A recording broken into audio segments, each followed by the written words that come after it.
I'm Ruby Jones, and you're listening to 7am.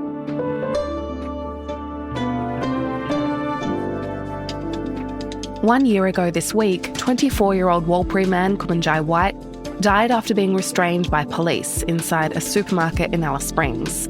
This week, his family were told the officers involved will not face charges. The coronial investigation is still underway, with another directions hearing expected next month. When we spoke to Kumanjayi White's grandfather, Ned Jampijinpa Hargraves, last year, he had already spent years calling for accountability after the death of another young Warlpiri man, Kumanjayi Walker, who was killed in Yuendumu in 2019. For Jampijinpa Hargraves, the deaths of Kumanjayi Walker and Kumanjayi White are part of the same crisis: Aboriginal people living under a system that does not make them safe. Today, Daniel James speaks to Jampijinpa Hargraves on life under the watch of the police, the pressure of systems that were never made to protect his people, and what real safety would look like.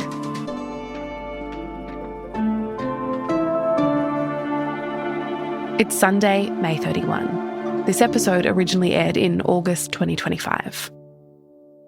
Jampijinpa, thank you for speaking with me on 7am. To start with, could you please tell us a little bit about yourself? Yeah, look, my name is Ned Hargraves, Jampijinpa.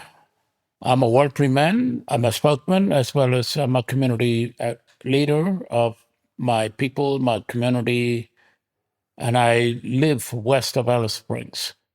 In May this year, your grandson, Kumanjayi White, died in police custody. 24-year-old Kumanjayi White was a young Indigenous man with a disability. Police say he was seen putting shopping items down the front of his clothing when he was confronted and restrained by police. Many at this rally say the actions... What has been the impact on you and your community? Well, the community, as well as my family, we have been devastated because my Jaja, my grandson, was only 24, a young person. He was just getting to know the world. So we have been disrespected. Yapa people, Yapa Nation, Yapa First Nation people, we are human beings and we want to be treated as human beings. So any place can kill any blackfellas and forget about what they did and walk away, pretend that's nothing happened. It's not acceptable. You got hundreds and hundreds of our mob, our young men, young women, in prison behind bars. So why is it this person behind bars? Why is it so special about this bloke? Like you said, your grandson, Kumanjayi White, was 24 when he died in police custody. What can you tell us about your grandson? Well, he was a happy person, always active, wanted to go to places, see places, and be with the family, mingle with countrymen, look around, and, he wanted to do something. But he was strangled because of one thing, one little small thing. And his life was taken just for a Coke, a bottle of Coke. It's been 25 years since the Royal Commission into Aboriginal deaths in custody. In that time, at least 605 First Nations people have died in custody, with 20 deaths this year alone, according to the government's own figures. Despite tireless calls from the community for change, the issue is getting worse, with the numbers of men, women and children dying in custody only increasing. When his grandson died, Jampijinpa had been waiting for the coronial findings in the death of Kumanjayi Walker, a Warlpiri teenager who was killed 6 years ago by Northern Territory police officer Zachary Rolfe. A jury with no First Nations people on it acquitted Rolfe of murder. Just over a month ago, the coronial report investigating Walker's death was finally handed down. It confirmed what his community has said all along, that Zachary Rolfe was racist and that his actions were enabled by the culture within the Northern Territory Police. Having considered all the evidence, including Mr Rolfe's explanations and justifications, I found that Mr Rolfe was racist and that he worked in and was the beneficiary of an organisation with hallmarks of institutional racism. Could you tell me about the day those findings were handed down into the death of Kumanjayi Walker? What was going through your mind, and were you happy with what the coroner recommended?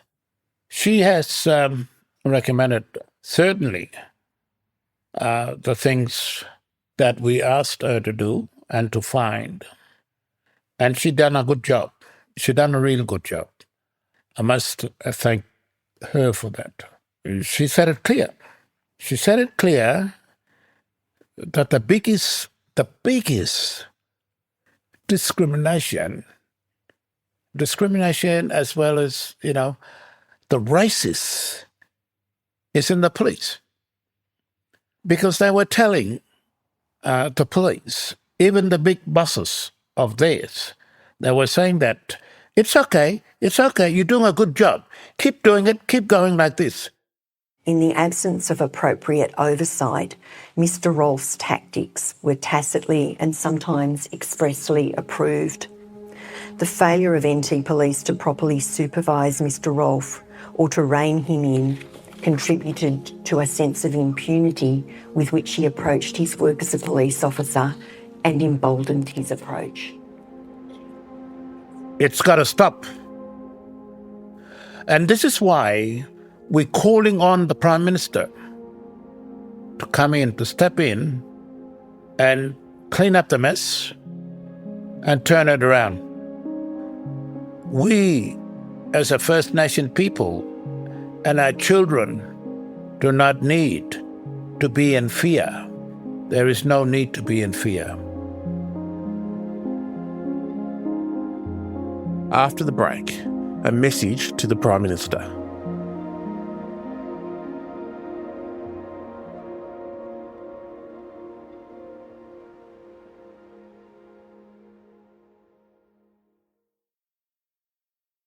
I remember, Jampijinpa, after Zachary Rolfe was found not guilty, you saying outside the court that you want no guns across the Northern Territory.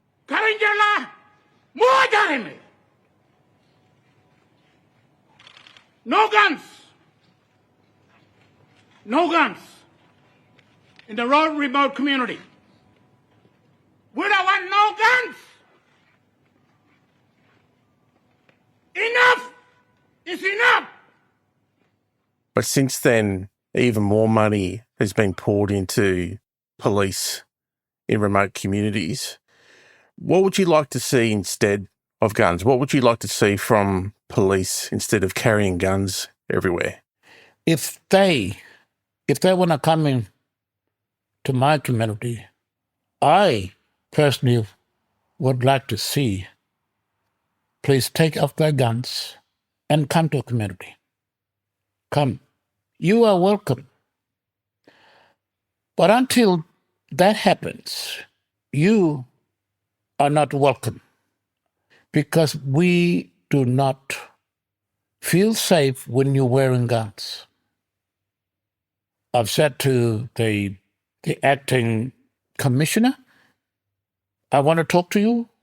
There are things that needs to be discussed. And we feel right now, we want those guns to be dropped. And I think the coroner has said something about that. I've recommended that the NT Police engage directly with the Yuendamu leadership groups to develop mutual respect agreements, including when it would be appropriate for police not to carry firearms in community. And I've made other recommendations. She made it very clear. Concerning the use of long-arm weapons. You can only wear guns if it's necessary. If it's necessary.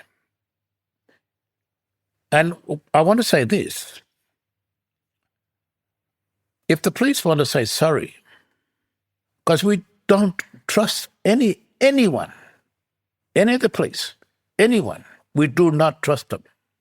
Can you describe what life is like now in Yuendamu and how repeated tragedies have changed what it means to feel safe and secure in your own community? I'll tell you this, we're still afraid of them around with guns. We feel not safe. And our children, when they see those guns, they are frightened, scared. And what has happened to my grandson has made it worse, has made the community feel uncomfortable. My grandson, Jaja, he wasn't an angry little man. He was happy, always doing things, want to go to places. And he was disability. He didn't deserve it. We feel until the day that the police put down the guns, then we will negotiate. We will work with them.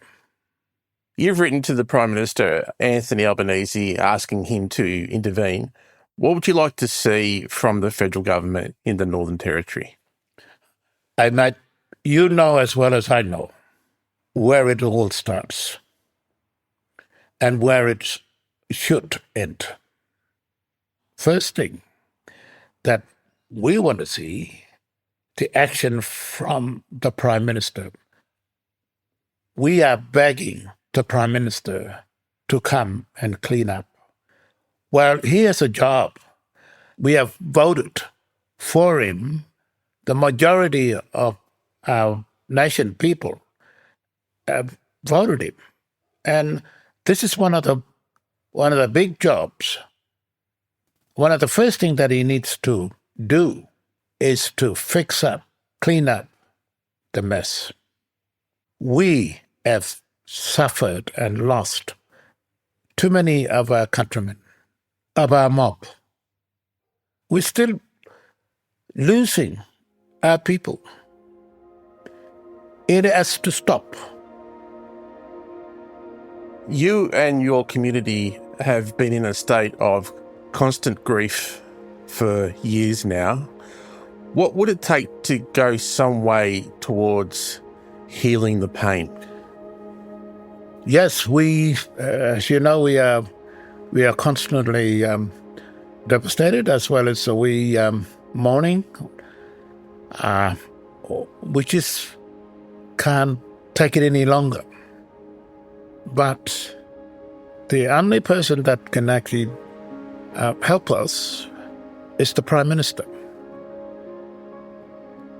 We need him to come back to our community, to Yuendamu, or we should go to him and talk to him. Yes, we are mourning, still mourning, right across, because we cannot live like this day to day, year after year. We cannot do this. We need his attention. Jampijinpa, thank you so much for your time. Appreciate it, mate. Thank you.